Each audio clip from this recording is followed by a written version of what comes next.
నెల్లూరు జిల్లా కావలి పాతూరు శివాలయం సమీపంలో ఉన్న అయ్యప్ప దేవస్థానం ఎంతో ప్రసిద్ధిగాంచింది.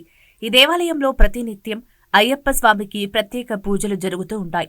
ఈ దేవాలయం 1990లో ఒక చిన్న రేకుల షెడ్డులో ప్రారంభమై ఈరోజు భక్తుల సహకారంతో అతిపెద్ద దేవస్థానంగా పేరుగాంచింది. ఈ దేవస్థానంలో ప్రతి ఏడాది సుమారు 2000 మందికి పైగా భక్తులు అయ్యప్ప మాలధారణ ధరించి 40 రోజుల పాటు ప్రత్యేక పూజలు నిర్వహిస్తారని ఆలయ అర్చకులు చెబుతున్నారు. ఇక్కడ మాలధారణ ధరించే భక్తులు వారి కోరికలు తక్షణమే నెరవేరుస్తున్నాడని భక్తులు నమ్ముతున్నారు. అయ్యప్ప మాల వేసి భక్తులు 40 రోజులు నిష్ఠతో పూజ చేసి అయ్యప్ప స్వామికి ఇరుముడులు చెల్లించి వచ్చిన భక్తులకు వివాహం, సంతానం, ఆరోగ్యం, మానసిక ఒత్తిడి లాంటి అనేక సమస్యలు అయ్యప్ప స్వామి తీరుస్తున్నాడని కావలిలో భక్తులు ప్రచారం జోరుగా సాగుతోంది. అంటే కావలిలో భక్తులు ఈ విధంగా ప్రచారం చేస్తున్నారు.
అయ్యప్ప స్వామి వారి దేవస్థానం ఇది. 1990వ సంవత్సరంలో చిన్న రేకుల షెడ్ తోటి ప్రారంభమైనటువంటి ఈ యొక్క ఆలయము 2000 సంవత్సరంలో శంకుస్థాపన చేసి 2003వ సంవత్సరంలో ఆ అయ్యప్ప స్వామి దయ వల్ల కావలి పట్టణంలో భక్తుల దయ వల్ల ఈ యొక్క దేవస్థానం నిర్మించుకొని ఈ యొక్క స్వామివారికి పూజా కార్యక్రమాలన్నీ నిర్విఘ్నంగా కొనసాగుతున్నాయి. ప్రతి సంవత్సరం ఈ యొక్క దేవస్థానం నుంచి సుమారు 1500 మంది స్వాములు అయ్యప్ప దీక్ష చేసి శబరిమల పోయి శబరిమల మణికంఠుడి దర్శనం చేసుకొని స్వామివారికి అభిషేకాలు చేసి వస్తారు. ఈ యొక్క క్షేత్రం యొక్క పవర్ ఏంటంటే, నేను 30 సంవత్సరాలుగా ఈ అయ్యప్ప స్వామి దేవస్థానంలో ఒక సేవకుడుగా పనిచేస్తూ 30 సంవత్సరాలుగా నేను దీక్ష తీసుకొని శబరిమల పోతున్నాను. ఎంతోమంది అయ్యప్పల్ని స్వామివారి దర్శనానికి తీసుకెళ్ళాము. ఎంతోమంది సంతానం లేనటువంటి వాళ్ళకి అయ్యప్ప స్వామి దీక్ష తీసుకున్న తర్వాత సంతానాన్ని ఆ దేవదేవుడు ప్రసాదించాడు. ఎంతోమంది ఆరోగ్యము, వివాహము, అలాగే కుటుంబ కలహాలు అటువంటివన్నీ ఆ స్వామివారి దయ వల్ల ఎన్నో వేల మందికి కోరికలు తీరుతూ ఉన్నాయి. ఇప్పుడు కూడా ఈ సంవత్సరం కూడా ఇప్పటికే సుమారు 800 మంది ఈ యొక్క దేవస్థానంలో దీక్ష చేయడం జరిగింది. తర్వాత ఇంకా కార్తీక మాసం వెళ్ళే లోపల ఇంకా ఒక 1000 మంది దాకా మాలలు వేసే పరిస్థితి ఉంది. అంత పవిత్రమైనటువంటి ఈ యొక్క అయ్యప్ప స్వామి దేవస్థానంలో పవిత్రమైనటువంటి ప్రతి సంవత్సరము స్వామివారికి డిసెంబర్లో అంగరంగ వైభవంగా గ్రామోత్సవం నిర్వహించబడుతుంది. ఆ గ్రామోత్సవానికి చిన్నపిల్లలు కనీసం ఒక 1000 మంది స్వామివారికి జ్యోతులు పడతారు. పక్క రోజు ఈ యొక్క దేవస్థానంలో స్వామివారికి పడిపూజ జరుగుతుంది. తరువాత సుమారుగా 6-7 వేల మందికి స్వామివారికి అన్నప్రసాదం వితరణ జరుగుతూ ఉంది. అలాగే నవంబర్ 16వ తేదీ మహాపడిపూజ జరుగుతుంది. పెద్ద పడికి 18 మెట్లకి. ఈ సంవత్సరంలో ఒకరోజు మాత్రమే జరిగేటువంటి పూజ. శబరిమలలో దేవస్థానం ఓపెన్ చేస్తారు మండల పూజకి 16వ తేదీ నవంబర్ 16. అలాగే మన దేవస్థానంలో కూడా అలంకారం చేసి పడిమెట్లకి ఒక సంవత్సరంలో ఒకరోజు మాత్రమే ఆ యొక్క పడి పూజ నిర్వహించడం జరుగుతుంది. సుమారు 2032 వరకు ఆ యొక్క పడి పూజ బుక్ అయిపోయి ఉన్నది. ఎందుకంటే అంత పవిత్రమైనటువంటి పడిమెట్ల మీద నుంచి మామూలుగా ఎక్కించరు. ఆ యొక్క పడి పూజ రోజు మాత్రమే పడి పూజ చేసుకునే స్వామిని మాత్రమే ఎక్కిస్తారు. అలాగే స్వామివారికి నవంబర్ 16వ తేదీ చక్రస్నానం జరుగుతుంది. సాయంత్రం మహాపడి పూజ జరుగుతుంది.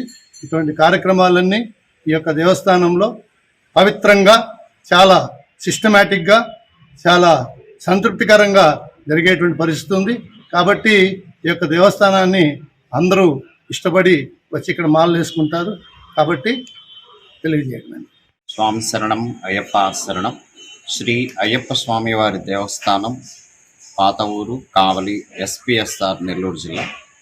ఈ దేవస్థానం 2003లో ప్రతిష్ఠించబడి అంతకుముందు కూడా ఇక్కడ పీఠంలాగా ఉంచి ఎంతోమంది గురుస్వాములు చాలామందికి మాలలు వేసుకొని చాలామందికి శబరిమల దర్శనం చేస్తూ 2003లో ప్రతిష్ఠించబడి ఇప్పటివరకు కూడా 23 సంవత్సరాలుగా ఎన్నో సేవలు చేసుకుంటూ, అలాగే అందరూ మాలలు వేసుకొని నగర భిక్షాటన చేస్తూ స్వామివారికి గ్రామోత్సవం జరిపిస్తూ అన్న సంతర్పణ కార్యక్రమాలు, అలాగే నవంబర్ 16 పడిపూజా కార్యక్రమాలు, పల్లకీ ఉత్సవ కార్యక్రమాలు, ఎన్నో కార్యక్రమాలు ఇక్కడ విశేషంగా మన అయ్యప్ప స్వామివారి దేవస్థానంలో ఘనంగా జరుగుతూ ఉంటాయి. అందరూ కూడా అనుకున్న కోరికలు నెరవేర్చుకుంటూ ఇక్కడ స్వామివారిని నమ్ముకుంటూ చాలా విశేషంగా పూజలు చేయించుకుంటూ వస్తూ ఉన్నారు. ఈ కార్తీక మాసంలో అయితే స్వాముల పరంగా కానీ వచ్చే మహిళా మండలి భక్తులు కూడా చాలామంది వచ్చి ఇక్కడ దీపాలు వెలిగించుకుంటూ స్వామివారిని దర్శనం చేసుకుంటూ పొద్దున్నే తీర్థ ప్రసాద వినియోగం చేసుకుంటూ ఆ స్వామివారి అనుగ్రహం పొందుతూ ఉన్నారు. ఇలా అందరూ కూడా ప్రతి ఒక్కరూ మన అయ్యప్ప స్వామివారిని దర్శించుకొని స్వామివారి అనుగ్రహం మన కావలి పట్టణ గ్రామ నివాసానికి, మన రాష్ట్ర అభివృద్ధికి అందరికీ సంపూర్ణ సహకారాలు, ఆయన అనుగ్రహం సంపూర్ణంగా లభించాలని మనస్ఫూర్తిగా కోరుకుంటూ స్వామి శరణం, అయ్యప్ప శరణం. నేను గత 18 సంవత్సరాల నుంచి వస్తున్నాను శివాలయానికి, రావుకాల పూజలకి. బాగా శివయ్య మంచి దేవుడు, అట్లాగే అమ్మవారు కూడాను, అట్లాగే ఈ అయ్యప్ప గుడిలో కూడా ఇక్కడ ఉండే మాణికాపురంలో కూడా 18 సంవత్సరాల నుంచి లలిత పారాయణంలో చదువుతూ ఉన్నాము. మేమంతా కలిసి ఒక 30 మంది ఉంటాము. అట్లాగే సాయినాథుని హారతి కూడా ప్రతిరోజు జరుగుతుంది. అట్లాగే ప్రతిరోజు కూడా కుదిరినప్పుడు వస్తూ ఉంటాము. చాలా మంచి ఇది బాబా గుడి. అట్లాగే అయ్యప్ప గుడి కూడా మంచిగా చాలా, ఈ స్వామి వచ్చినప్పటి నుంచి ఇంకా వృద్ధిలోకి వస్తుంది బాగా గుడి. అట్లాగే మేము మా వారు గత 16 సంవత్సరాల నుంచి దీక్ష వేసుకుంటూ ఉంటారు అయ్యప్ప మాల.